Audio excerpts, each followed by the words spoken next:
Hi everybody, Bob Wilkie here. We're talking about the I Got Mine tour, and I'm sitting here with a really good friend of mine, Josh Tevis. Josh and I have known each other, I can't believe how long it's been already. Like, you're getting old. Yeah.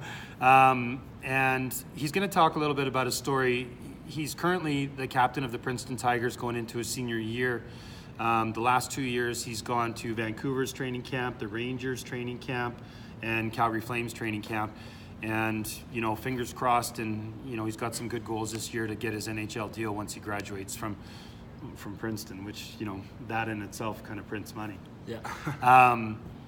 So, Josh, I just want to go back to, you know, when we first kind of met each other, and, you know, you were in those bantam ages, and things were a little tougher. They were a challenge. You know, you were trying to make the AA team, and you just weren't quite there.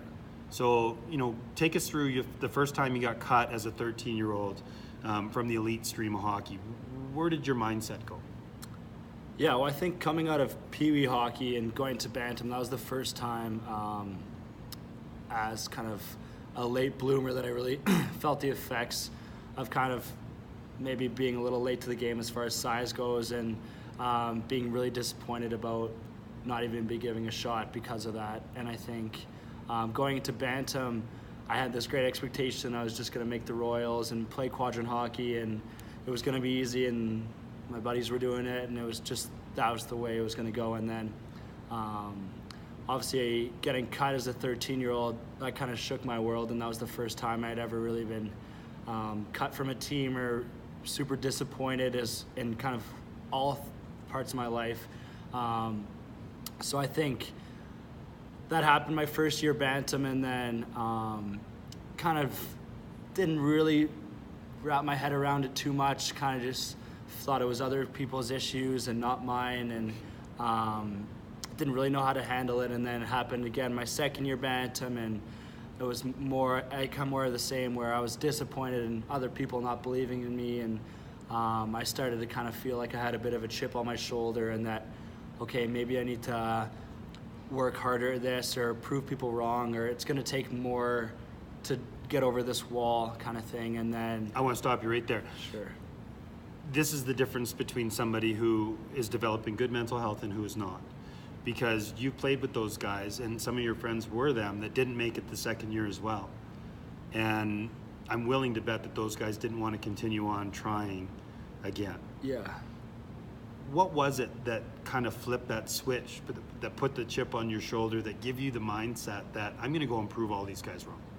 Well, I think I knew deep down that I deserved to be there, and that I could play at that level, and that's where I was supposed to be.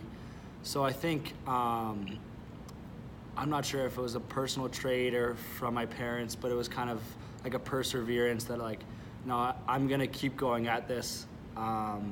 The disappointment isn't so large, and the failure isn't so detrimental that I'm gonna give up on this. Like, I knew there was like a belief inside that I could do it. So I think that was probably a big thing. I'm not sure where that came from, whether it was, as I said, through my parents or just personal. I had this belief, but I knew that I could get there, and I knew that this is where I deserved to be. I just had to push through the wall and get that opportunity and prove people that that's what should happen. Okay, so we're talking about mental health, you know, we're talking about sports. There's those times in sports where the dark comes. Yeah. Describe to me the darkest place that you've been, and what kind of caused you to get to that place. I think probably getting cut from the junior A team here in Calgary as an 18-year-old.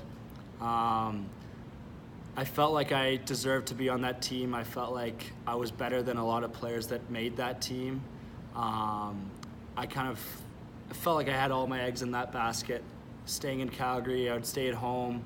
I had just graduated high school, and all my other friends outside of hockey were going to university, and I thought, okay, this is the route I'm going to take. And getting cut from that team, I was not expecting it whatsoever. So I think that was just the most frustrating part, was, okay, here it is again. And now I'm not a 14-year-old anymore with a lot of time to kind of figure this out. I'm 18, I'm taking a year off school. Am I falling behind? Am I ever gonna make it in hockey?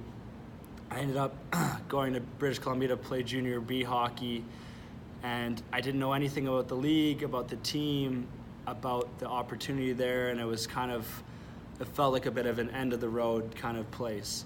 So I think. So what were some of the thoughts when all that's going? Because that's a lot. Yeah. That's a lot of different things that are going on in your head. What were some of the thoughts about self? What were some of the thoughts about your future? Some of the thoughts about, you know what I mean? Is this even worth it? Yeah, there's definitely a ton of self-doubt, and then I think my kind of belief that I could do it, and belief that that's the level I should be playing, and then I can make it to the next level, and on, was battling that self-doubt. Like, maybe the coaches were right. Like, maybe I don't deserve to be at that level. Maybe they see something that I don't see in myself. Maybe I'm never gonna make it. Like, why am I trying so hard? Maybe it's not worth it. Like, all that self-doubt and kind of lack of, I guess, self-confidence kind of battles that belief that, like, yes, I can do this. It is worth it. They're wrong. I'm gonna keep working. I'm gonna get there. But I think having those struggles early on with failure and pushing through them and overcoming them helped me to kind of not view it as like an end of the road, but like just a detour. Okay, I'm going in a different direction here. It wasn't exactly what I originally planned, but I'm gonna keep going on this other route, and it's gonna lead me to the same place. And I think I'm like, where I am now is probably plan F of where I thought at 14 what was gonna happen. Yeah. But definitely, like, the self-doubt is always there, and it still is to this day, as Bob and I were talking earlier.